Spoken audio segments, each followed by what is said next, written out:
Bueno, muy buenas noches para todos. Su pastor y amigo Abimael Bustos, acá desde Bogotá, Colombia, de la Iglesia Refugio, Iglesia Bíblica Tu Casa. Como siempre, estamos agradecidos con Dios por la vida que nos da y el poder estudiar su palabra, que es la única que limpia, la única que nos sana, que nos da vida, que nos da eternidad, que nos da salvación. Y por eso tomamos la decisión de estudiar la Biblia de una manera expositiva, una vez a la semana, un capítulo. Y hoy estamos en el segunda de Pedro 1, vamos a ver la segunda carta de Pedro, entendiendo que Pedro escribió estas cartas ya estando bastante mayor y con ese sentimiento de persecución y que sabía que iba a morir, sabía que iba a morir. Entonces, por eso, él escribe estas cartas dando ánimo a la iglesia a que no se sientan desanimadas, sino por el contrario, muy convencidas y muy felices de incluso entregar su vida. Y por eso sostenemos que esa promesa de la nueva o de la buena noticia, que es el Evangelio de Jesucristo, era tan buena la noticia, era tan valiosa, que como recibían o recibimos, llamémoslo nosotros también, la vida eterna y el galardón era en el cielo y todo lo que la palabra de Dios dice, pues ellos estaban dispuestos a perder la vida porque sabían que el galardón o el premio era mayor, era un galardón eterno. Y es lo mismo para nosotros, lo dice Pablo, lo dice Pedro, también lo dice Juan. Todo esto el Espíritu Santo por medio de ellos para darnos tranquilidad y seguridad de que nuestra salvación en Cristo está segura. Y por eso eran tan osados y tan atrevidos a arriesgarse a seguir predicando del Señor Jesús a pesar de que los mataran, a ellos, a sus familias. Así es de que en ese contexto Pablo escribe a la iglesia y en esta segunda carta hay una introducción de Pedro a los creyentes y dice: Simón Pedro, siervo y apóstol de Jesucristo, a los que habéis alcanzado por la justicia de nuestro Dios y Salvador Jesucristo una fe igualmente preciosa que la nuestra. Y aquí hay varias cositas para mirar, pero vamos a tratar de irlas encajando. Primero, lo que primero dice Simón Pedro, siervo y apóstol de Jesucristo, y habla del nombre que tenía antes, y recuerda que el Señor Jesús le cambió el nombre a Simón. Cuando lo llamó, el nombre era Simón y él le puso Pedro. Jesús le puso Pedro. Y aquí usa los dos nombres, tanto el que tenía él como el que Jesús le puso. ¿Y esto para qué? Bueno, uno puede interpretar varias cosas. Simplemente yo creo que él quería decir, mire, yo era el Simón, pescador, ignorante, muy religioso, pero también soy ahora el Pedro, el que el Señor escogió para llevar este evangelio, para ser apóstol de él. Es como diciendo, esas dos naturalezas que yo tengo, la humana y la divina, conviven juntas, ¿no? Pero hace una aclaración, es siervo. Cualquiera de los dos, tanto el Simón como el Pedro, digamos que se manifiesta como un siervo. Él es siervo de Dios, siervo de Dios. Entonces, quizá como escribió en esa carta, después de largo tiempo, después de mucho tiempo, fue que ya cuando él estaba anciano, no quería olvidar de pronto también su origen, de dónde venía él, cuáles eran sus raíces, ¿no? Con ese antiguo nombre y con el nuevo nombre, ¿no? Entonces, Pedro, recuerde que es el nombre especial que le dio Jesús. Pedro, que quiere decir piedra, piedra. Por eso allá recordamos cuando el Señor Jesús le dijo, mire, tú eres piedra, pero sobre esta roca edificaré mi iglesia. Es lo que... Entonces, convencidos de que lo mejor para, digamos así, que el mejor antídoto o el mejor contra para cualquier herejía es un conocimiento maduro. Pedro ya tenía una edad donde él podía hablar tranquilamente y convencidamente de cualquier tema bíblico porque ya era una persona de edad que había trasegado mucho. Aparte de eso, lógicamente caminó con el Señor Jesús. Entonces Pedro exhorta a todos a los hermanos en esta carta y lanza como una apreciación sobre lo que es la profecía de vivir una vida santa, piadosa, mientras esperan la venida de Jesucristo. ¿En qué? En esa gracia y conocimiento del Señor. Entonces la palabra siervo y apóstol de Jesucristo, mire que hay un orden, ¿no? Primero es que siervo, luego pasa a ser apóstol. ¿Y de quién? Y de quién es siervo y apóstol. Primero es servir. Y él aquí manda esa idea de que sea usted quien sea, lo primero, no importa el título, lo más importante es ser siervo, servir. Esa es como la clave. Y luego el mandato, ser apóstol, o sea, llevar esa buena noticia a muchos lugares. A los que habéis alcanzado una fe igual de preciosa a la nuestra. Los que habéis alcanzado, o sea que todos los que han conocido de Jesús, todos los que se han alcanzado, él dice, ustedes tienen una fe igual a la nuestra no es por encima porque seamos apóstoles o porque somos pastores, no, la fe es igual para todo el mundo. Y esta es una muy bonita apreciación que hace Pedro, porque hay mucha gente que piensa que no, es que ellos tienen un título, es que él es el pastor, él es el apóstol, es el profeta. No, la fe tanto de uno como el otro son apreciadas para Dios y son igualmente preciosas. La fe de aquel que está apenas comenzando hoy, o el que lleva un mes, o el que lleva un año, con aquel que lleva ya muchos años. Esa es la preciosa fe. Y ya que trata con cosas preciosas, como promesas, como cosas que Dios nos da para el futuro, seguridad, ¿no? La redención, la salvación, la salud, todas esas son promesas preciosas. Entonces, esa fe igualmente preciosa a la nuestra es la fe que Jesús les implantó a ellos, que les dio a ellos. Y luego habla de quién, de nuestro Dios y Salvador Jesucristo. Entonces, la expresión Dios y Salvador es una digamos así, como una unión de dos palabras en griego que daba a entender que Jesucristo era Dios también, Dios y Salvador. O sea, la deidad exaltando la deidad de Jesús. Eso es lo que quiere decir esta primera parte. Simón Pedro, siervo y apóstol de Jesucristo, a los que han recibido una fe como la nuestra, mediante la justicia de nuestro Dios y Salvador Jesucristo. ¿Cómo recibimos esa fe? Cuando tú crees que Jesucristo llevó tus pecados, murió, lo mataron, lo volvieron nada a su cuerpo, lo destruyeron totalmente, por creer que Él llevó mis pecados y que Él pagó por mí, que murió y resucitó. Yo tengo esa misma fe que tienen los apóstoles. Y luego habla el segundo versículo y está hablando gracia y paz, dice acá. Gracia y paz os sean multiplicadas en el conocimiento de Dios y de nuestro Señor Jesucristo.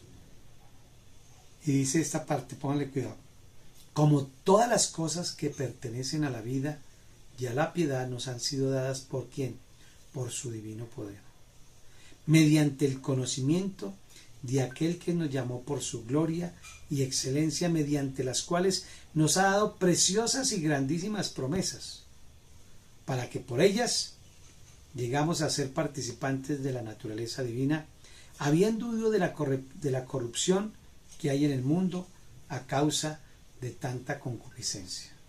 Entonces yo voy a adelantar acá para que... Y ese versículo 2 pues nos da toda una parte teológica profunda, doctrinal, muy buena.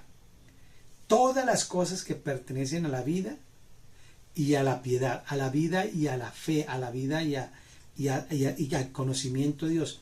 Esas nos han sido dadas, ¿por qué? Por su divino poder. Todas las cosas que pertenecen a la vida y a la piedad nos han sido dadas por su divino poder. Entonces, no solamente la gracia y la paz, sino todas las cosas. Todas las cosas son nuestras mediante qué. Y aclara acá, el conocimiento de aquel. ¿Cuál aquel? ¿Cómo nos llegan las cosas? ¿Cómo nos llega todo eso que vamos a disfrutar en la vida o vamos a tener en la vida, aparte de la gracia, la paz? Todo eso nos llega por el conocimiento de aquel. ¿Cuál aquel? Y dice, por el conocimiento de aquel. El aquel es el Jesús, el Señor Jesús. El conocer a Dios, entonces, nos lleva a tomar y a tener todas esas posesiones de la vida y de la piedad. Su divino poder, el poder que estaba en el cielo que vino a la tierra. Ese poder se llama Espíritu Santo. Es el Espíritu Santo. Ese poder que habita en ti y habita en mí si hemos creído en el Señor. Es un poder divino. Entonces, esto es lo que, digamos así, escarbó hasta lo más profundo de la tierra y el mar para descubrir cuáles eran ese poder divino. Y resulta que ese poder divino simplemente es creer en el Señor Jesús. ¿El conocimiento de quién? De Él. ¿Cómo es que podemos obtener todo lo que necesitamos para esta vida? Lo podemos obtener solamente, como lo dice Pedro, inspirado por el Espíritu Santo, a través del conocimiento de Jesucristo. Cuando nosotros nos internamos en conocer a nosotros mismos en lugar de conocer a Dios, pues no vamos a obtener nada. Cuando nos metemos a conocer un autor o a conocer ciertas cosas, pues vamos a obtener lo que investigamos. Si tú investigas sobre la metafísica, pues vas a obtener de eso. Si investigas sobre la parte de la economía, vas a obtener conocimiento de eso. Pero si tú te metes con Dios, con el Señor Jesucristo, vas a obtener todo lo que necesitamos para esta vida, a fin de conocerle bien. Entonces es necesario llegar al mismo lugar en el cual estaba el apóstol también Pablo, ¿recuerda? Cuando dijo, a fin de conocerte. Ese es digamos que el motivo, lo más importante, y por eso debemos tener intimidad con Dios, debemos leer y escudriñar la palabra, debemos hablar, digamos, con confianza con Él. Yo sostengo que uno puede, Dios tiene muchos adeptos, muchos seguidores, pero pocos amigos. Qué chévere, tiene muchos hijos, muchos hermanos, Jesucristo. Pero qué tal si tú te pones en la posición de amigo, de hablarle, de abrirle tu corazón. Entonces es mediante el conocimiento de aquel, que el Dios. Y recuerda que antes nos habló que Jesús es Dios también. Y Jesús dijo, el que me ha visto a mí, ha visto al Padre. Todo el que me conoce a mí, conoce al Padre. ¿Cuánto tiempo llevo con ustedes?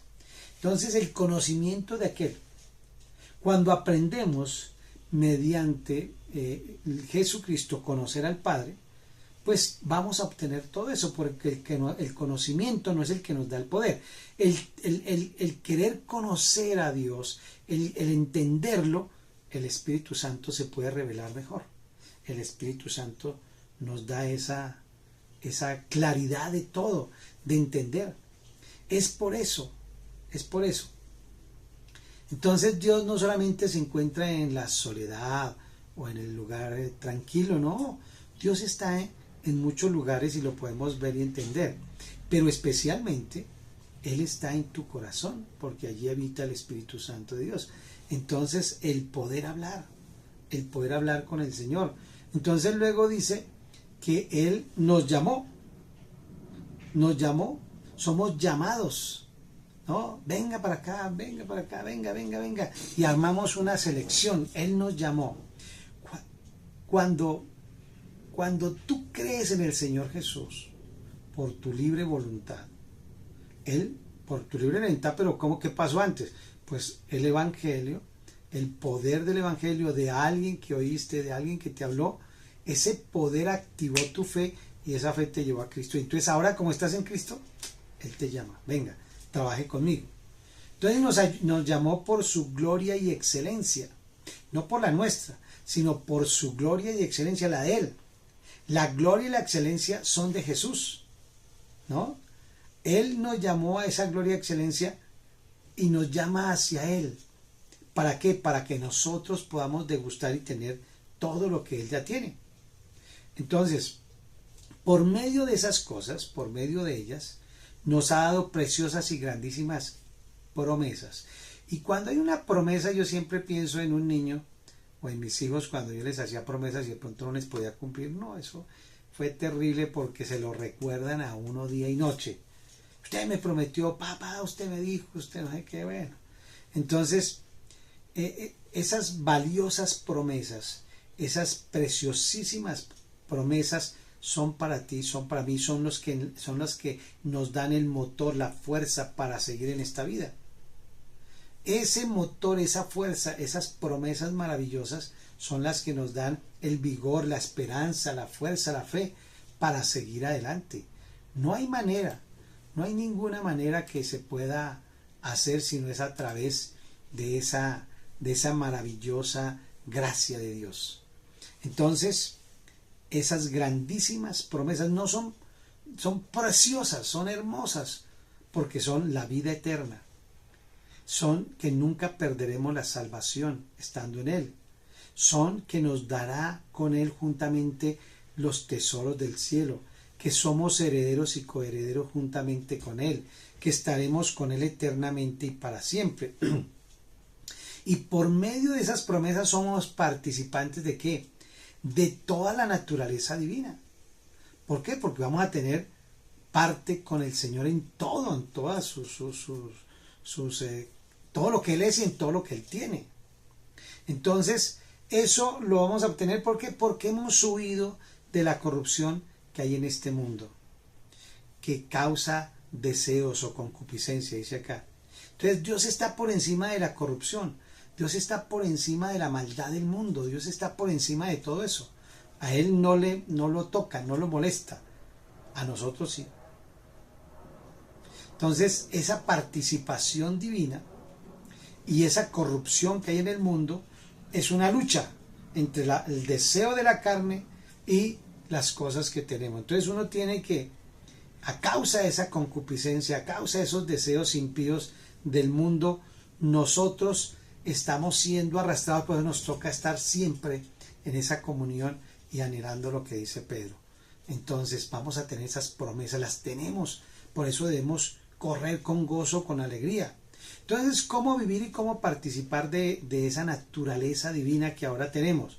¿Cómo lo vamos a hacer? Dice el verso 5, ustedes también poniendo toda diligencia, y aquí comienza ya las claves, por esto mismo, y aquí viene lo que llamamos la escalera, o yo decía esto es como el sancocho del crecimiento espiritual, porque aquí dice, mire, como usted ya tiene esa naturaleza divina, tiene al Espíritu Santo dentro de usted, ahora con diligencia, o sea, con prontitud, no se quede quieto, no se quede dormido. ¿Qué debemos hacer?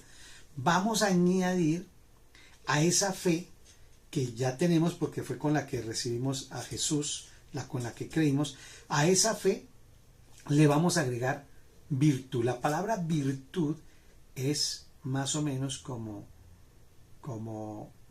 verdad. Vamos a agregarle verdades. Vamos a agregarle verdades. Con diligencia. Vamos a agregar entonces ¿qué? Verdades. Y esa virtud es verdad o es el conocimiento. Es el conocimiento. Virtud es igual a conocimiento, mejor dicho. Virtud igual a ¿qué? A conocimiento. Entonces a esa fe le vamos a agregar virtud. Y a esa virtud, dice acá, dominio propio. ¿Sí? Dominio propio. Esa virtud. Entonces mire lo que le damos el versículo completo, perdón, que lo voy a leer primero. A la virtud, ahora agreguémosle conocimiento, y al conocimiento dominio propio, y al dominio propio paciencia, y a la paciencia piedad, y a la piedad afecto fraternal, y al afecto fraternal entonces lo rodeamos con amor. Entonces imagínese usted como una olla, donde usted ya tiene la olla y tiene la base, que es la fe, y ahora le empieza a agregar los ingredientes, ¿no? Para luego taparla con amor. Esa es la sopa que vamos a hacer, la sopa de cómo sobrevivir en esta tierra, cómo mantenernos en esta tierra, porque es difícil, porque este mundo lo gobierna Satanás, trae enfermedad, trae muerte, peleas, desgracias, todo. Entonces, ¿cómo sobrevivir? Entonces ahora Dios le da, el Espíritu Santo le da a Pedro toda una línea de cómo manejar esa parte. Y comienza entonces hablando, como decíamos, de la fe. Hay que añadirle entonces esa virtud, a esa virtud. Y a esa virtud le vamos a agregar la palabra dominio propio. El dominio propio. Eso es lo que básicamente quiere que hagamos. Y empieza esa escalerita a subir. Toda diligencia debemos poner en este trabajo, en este esfuerzo por sacar adelante esta parte. Y entonces usted puede hacer un dibujito como con una escalerita y coloca aquí la palabra fe, luego va poniendo virtud, luego agregándole cada una de las cosas que necesita. Entonces, primero hagámoslo con diligencia, o sea, no se quede quieto. A la fe añade la virtud, la verdad, el conocimiento. A la virtud, entonces, conocimiento. Al conocimiento, dominio propio, porque la persona que tiene mucho conocimiento se desborda, se empieza a salir de, yo ya sé, ya conozco, no. Dominarse, dominar sus deseos, sus impulsos, dominio propio. Ese dominio propio es un ejercicio diario. No lo voy a hacer, ¿para qué me sirve? Eso hiere a Dios, eso daña mi cuerpo, eso dañaría a mi cónyuge, a mis hijos. O sea, haga el esfuerzo del dominio propio. El dominio propio tiene también que ver con las emociones, que muchas veces la emoción, y se emocionan tanto que pueden dañar una vida, una persona. Entonces, dominar las emociones es dominio propio. Paciencia. La paciencia es saber que Dios me va a proveer, pero no es hoy, es en el tiempo de él. Paciencia. Entonces, a esa paciencia, piedad, devoción. Y a la piedad, afecto fraternal. O sea, tener afecto de familia, a tener afecto hacia las personas, ver a las personas como hermanos, no como simples miembros de una iglesia, sino como hermanos, ayudarnos unos a otros. Ese amor fraternal es familia. Y al afecto fraternal le vamos a colocar o lo vamos a enmarcar o lo vamos a poner la tapa que se llama amor. Realmente el amor es donde se meten todos estos productos. Todos estos productos, la fe, la virtud, el conocimiento, el dominio propio, la paciencia, la piedad, el afecto fraternal y el amor. El amor es la olla, el amor es el marco. Todo debe ir enmarcado en el amor, porque sin amor es imposible agradar a Dios. O sea, todas estas virtudes, todas estas cosas las vamos a echar ahí. Esa es la forma como el Señor nos está enseñando cómo podemos tener ese dominio propio, cómo podemos manejar esa paciencia, ¿no? Todo hacerlo con diligencia, no dormidos, no nos quedemos quietos. Ahora, ¿cómo las vamos a usar? Y mire lo que dice el versículo 8. 8 y 9. Porque si estas cosas, mire la clave, si estas cosas que acabamos de hablar están en nosotros o en vosotros y abundan, no solamente están, sino que abundan, no os dejará estar ociosos ni sin fruto en el cual conocimiento de nuestro Señor Jesucristo. Pero el que no tiene estas cosas, mire la diferencia, el que tiene entonces da fruto. ¿En qué? En nuestro Señor Jesucristo. El que no las tiene, entonces es corto de vista y está mal, está grave. Es como el ciego, habiendo olvidado la purificación de sus antiguos pecados. O sea, que la gente que no tiene esto, a toda hora está pensando que todavía Dios no le ha perdonado. Y se está recordando, el enemigo le está recordando sus pecados pasados.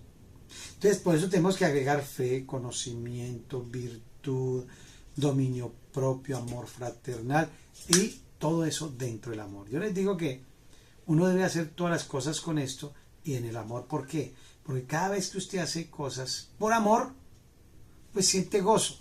Cuando usted las hace por obligación, siente yugo, siente dolor. No es igual. Entonces, si todas estas cosas están en nosotros y abundan, estas cosas es evidente que todos los cristianos no las tenemos. ¿Por qué? Porque hay ociosidad, hay pereza y no estamos buscándolas. Entonces usted tiene que hacer como ejercicios espirituales. Me voy a levantar a tal hora, voy a orar así, voy a hacer un ayunito, y haga ese ejercicio y verá que eso le va a ayudar mucho. ¿Por qué? Las palabras, por ejemplo, ocioso y sin fruto, caracterizan vidas de muchos cristianos. Ocioso y sin fruto. Usted ve personas en las iglesias que realmente dicen, no, pues no crece, siguen las mismas cosas. ¿Qué pasa? No abundan en los cristianos. Entonces, el que no tiene estas cosas tiene la vista corta, no alcanza a ver el futuro, no alcanza a ver lo bueno que vendrá, no alcanza a ver lo que Dios tiene para nosotros, no alcanza, es ciego. Y un ciego, ¿qué hace? Pues se cae en el hueco. Entonces, debemos estar aportando. Mire, dice aporten, ustedes son los que tienen que ponerla. Esa ya, Dios le dio la base, ahora usted apórtele a la sopita, póngale hartas cositas. Entonces, olvida que fuimos, ¿qué? Purificados de los pecados antiguos. Nosotros ya salimos de esos pecados. Eso es para decir que Dios no ha fallado en su trabajo que hizo con Jesús en la cruz. Él hizo un trabajo perfecto, por lo tanto, entonces, ya ese pecado no está en ti y estás justificado ante Dios, es lo que llama justificación. Entonces, quizás tú olvidaste eso y andas en angustia. ¿Por qué? Primero, porque no le agregó todas las cositas, y segundo, porque no sobreabundan. No sobreabundan. Entonces, mire, luego viene la parte donde haciendo de nuestra vocación esa elección.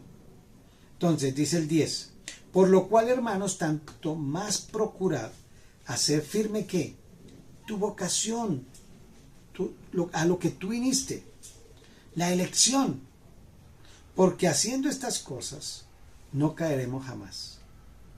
Haciendo esto, agregándole a la fe virtud, al dominio propio, afecto fraternal, ¿cierto? Todo eso, y sobreabundando en eso, no vamos a ¿qué?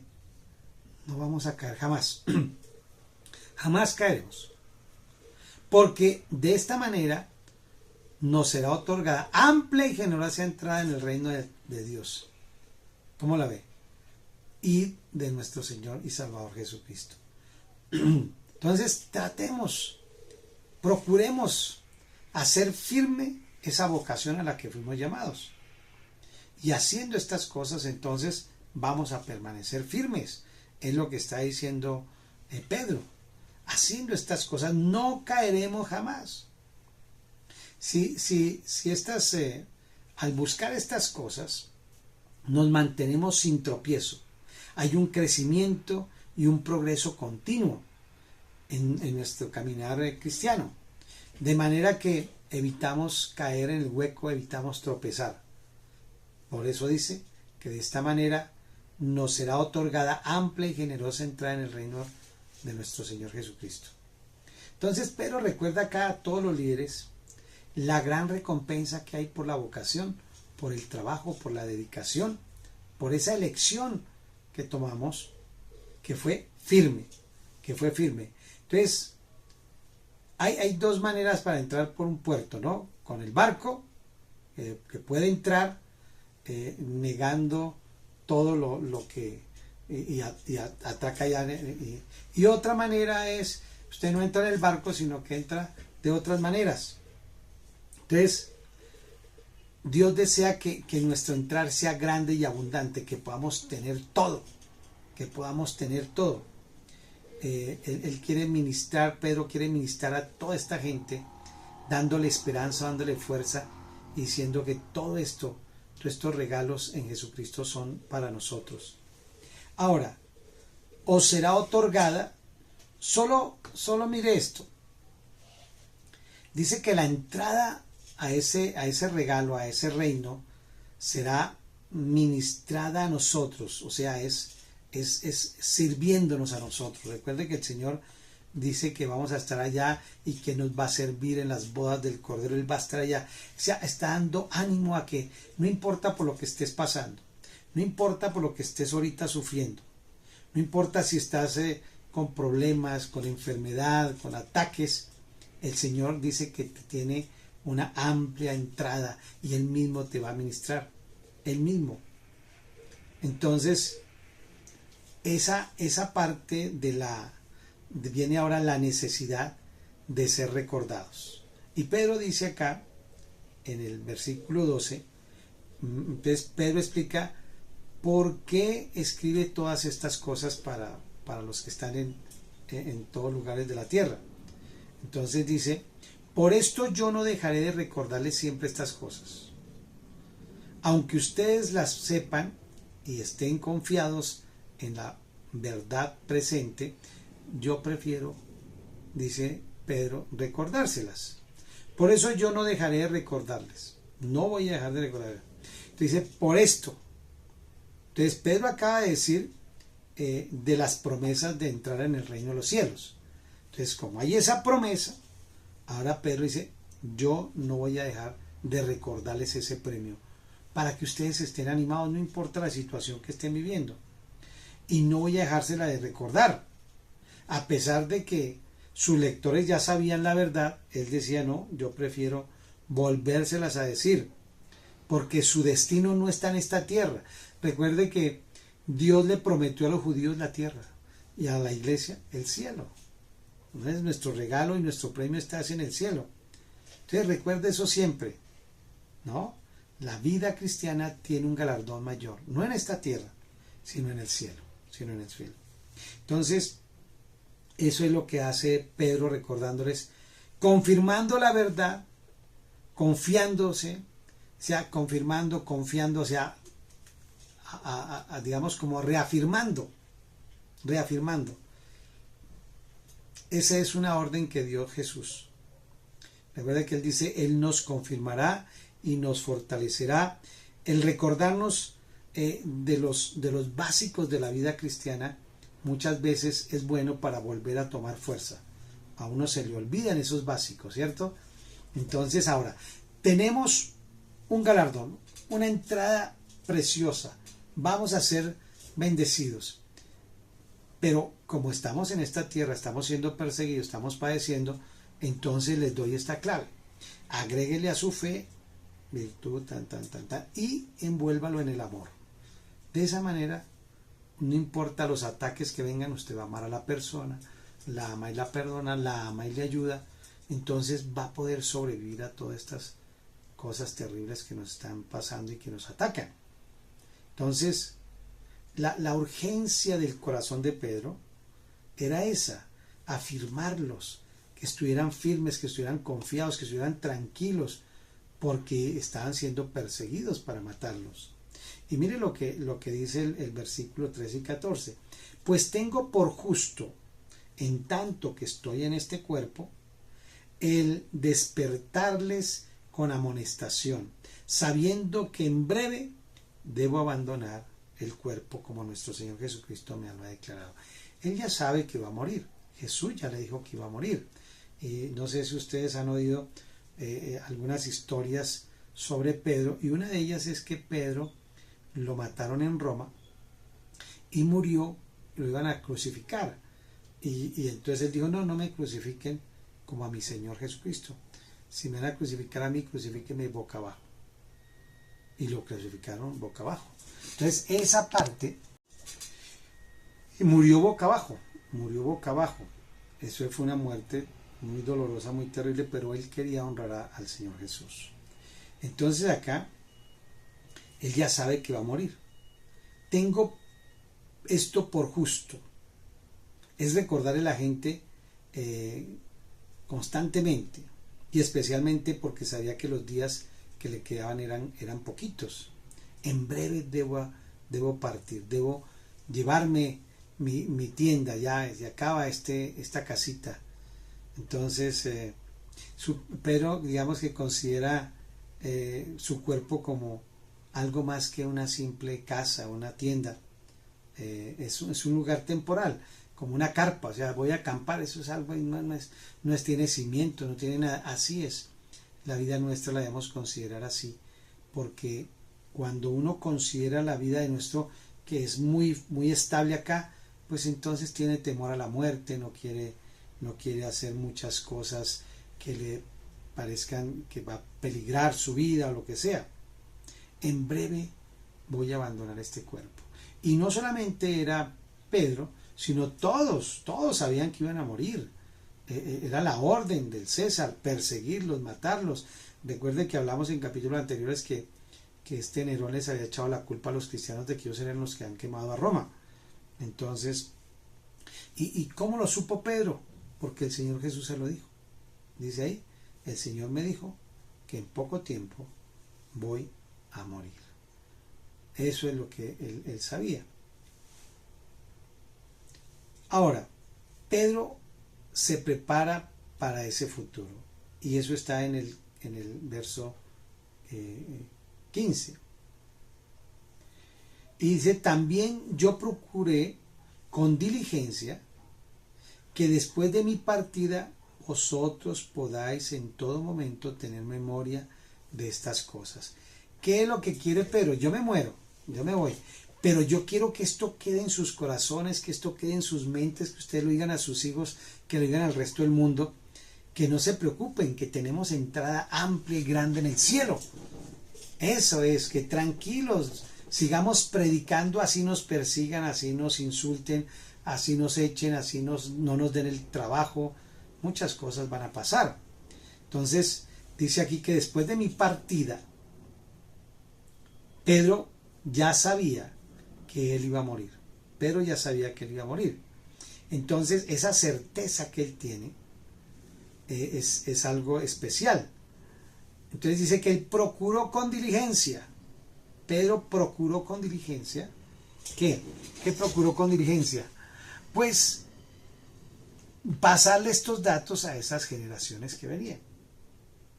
Después de mi partida, él ya sabía que aunque él partía, quedaba un legado, quería dejar un legado. Hoy por hoy se habla mucho del legado,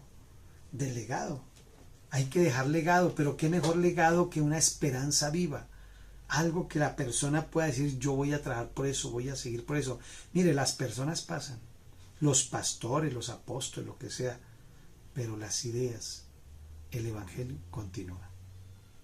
Entonces dice aquí que Pedro, en el versículo 16 al 18, dice, la evidencia de que él tenía, de que vio a Jesucristo, caminó con él y pudo ver cosas que muy pocos apóstoles vieron y discípulos. Y mire lo que dice, porque no os hemos dado a conocer el poder de la venida de nuestro Señor Jesucristo siguiendo fábulas artificiosas, sino como habiendo visto con nuestros propios ojos su majestad. Pues cuando él recibió de Dios, del Dios el Padre, honra y gloria, le fue enviada desde la magnificencia y gloria una voz que decía, este es mi Hijo amado en el cual tengo complacencia. Y nosotros, dice Pedro, yo oí esa voz enviada del cielo cuando estábamos con él en el Monte Santo. Hay tres partes donde Dios Padre le habla a Jesús y otros oyen.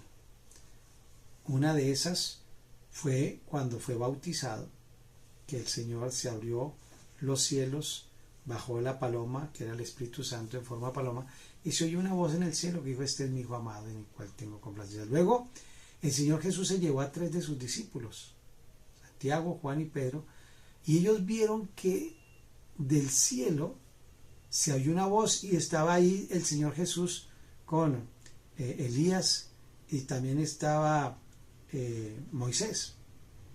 Y entonces ellos vieron cómo la gloria de Dios se manifestó. O sea, él tiene evidencia de que él es Dios. Jesús es el Hijo de Dios. Y entonces está hablando eso. No son fábulas, no son historietas, no son cuentos, no son filosofías. Es una verdad que ellos son testigos. Esos sus propios ojos lo vieron. Por eso dice que nosotros somos testigos del poder de Dios, de lo que Dios ha hecho en tu vida, como Dios se ha manifestado, como Jesús ha hecho cosas en tu vida. Tú tienes que ser testigo de eso. No fábulas, son verdades que nos han ocurrido y que le ocurrieron a los apóstoles. Con sus propios ojos ellos vieron. Entonces, cuando alguien habla así con tanta veracidad, le está diciendo, mire, esto no es un carretazo, esto no es una historia, esto no es una telenovela, diríamos hoy por hoy. Esto es una verdad, esto no es una fábula. Esto no son que los tres cerditos y la casa, ¿no? Y los lobos. No, esto es una verdad. Entonces, él oyó esa voz eso está, creo que es en Mateo 17, 1, 8. Bueno, esto que está en varias partes, pero ahí es donde aparece, este es mi hijo amado. Dice, en el cual tengo toda mi complacencia. Me complazco en él, más o menos está diciendo.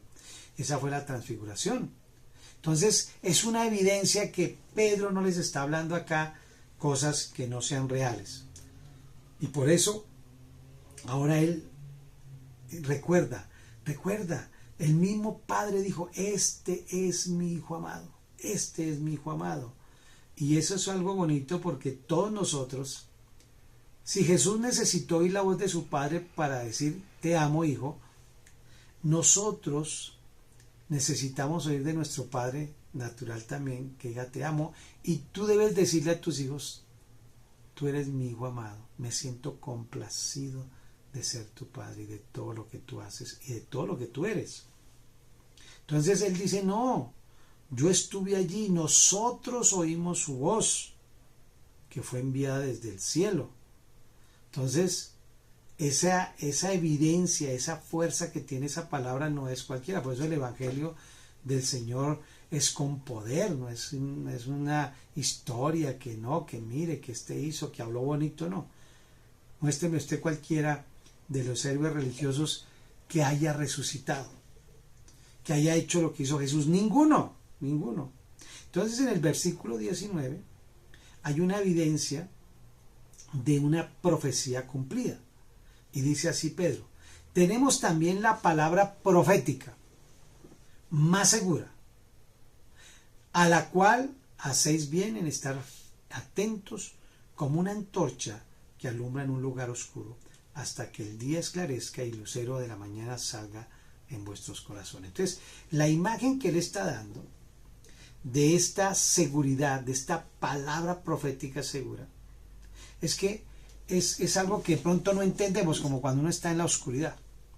Y de un momento a otro comienza a mostrarse la aureola, un poquito de luz, un poquito, y hasta que ¡pum!, se ilumina. Por eso aquí habla de una antorcha que alumbra el lugar oscuro. Esa verdad es como una antorcha, como una luz, como un bombillo, una lámpara, que usted está en un lugar oscuro y empieza a alumbrar. Entonces, esa palabra es así, alumbra todo, ilumina todo, da tranquilidad. Esa es la palabra profética segura. Es una palabra fiable, ¿por qué? Porque ellos fueron testigos. Ellos estuvieron allí.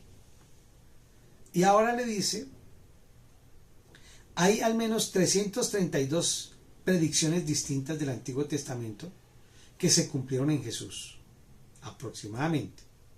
Entonces, todas estas evidencias juntas, desde un punto de vista estadístico, es absolutamente asombrador. Nadie puede atinarle tanto en una, y hay veces es cacha, ¿no? Que Nostradamus dijo, pero tiene su... Mientras que aquí todas se cumplieron. Entonces es una verdad a gritos, no es cualquier cosa. Hay un profesor que dice que para que se cumpla una profecía, digamos, la posibilidad es de 100.000 millones de millones a la 17ª potencia. Es imposible. Efectivamente. Entonces, eso que le está hablando acá es para dar evidencia de que lo que pasó con Jesús, con ninguna otra persona ha pasado. Con ninguna otra. Y por eso es que es tan certísima esa palabra profética. Y en medio de eso, dice que esa luz nos va alumbrando hasta que el día o la podamos entender, ver y la ver. Hoy por hoy podemos entender y ver mejor.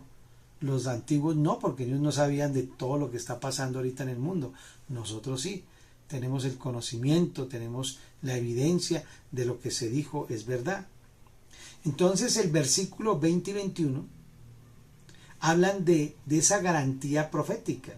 Y dice, entendiendo primero esto, porque es una profecía y cómo se sabe si es verdadera o no, que ninguna profecía de la Escritura es de interpretación privada, porque nunca la profecía fue traída por voluntad humana, sino que los santos hombres de Dios hablaron siendo inspirados por el Espíritu Santo.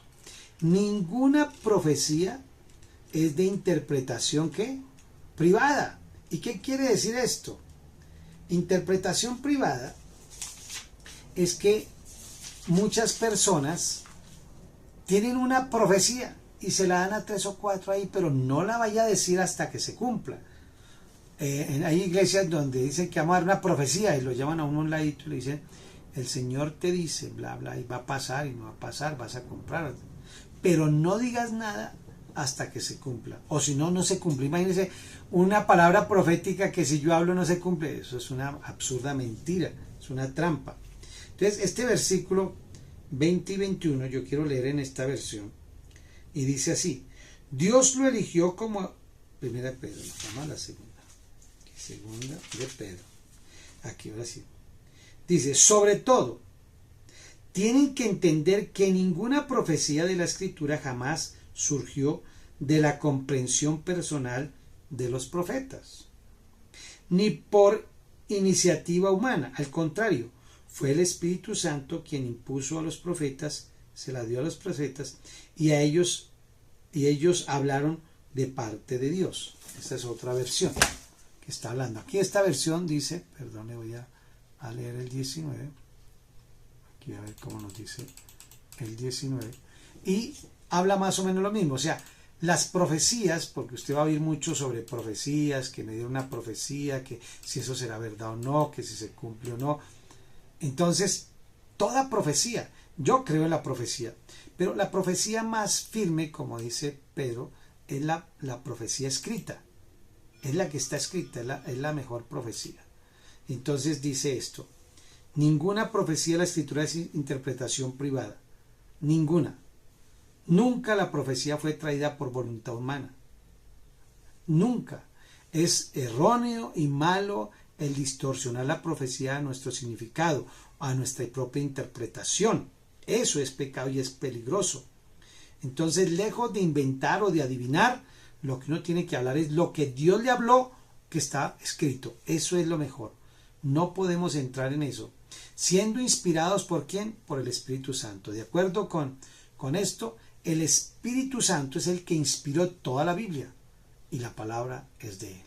Así es de que tenemos preciosas promesas, tenemos a esa fe, hay que agregarle todo eso que hablamos y vamos a mantenernos firmes en el nombre de Jesús. Dios me los bendiga. Feliz noche.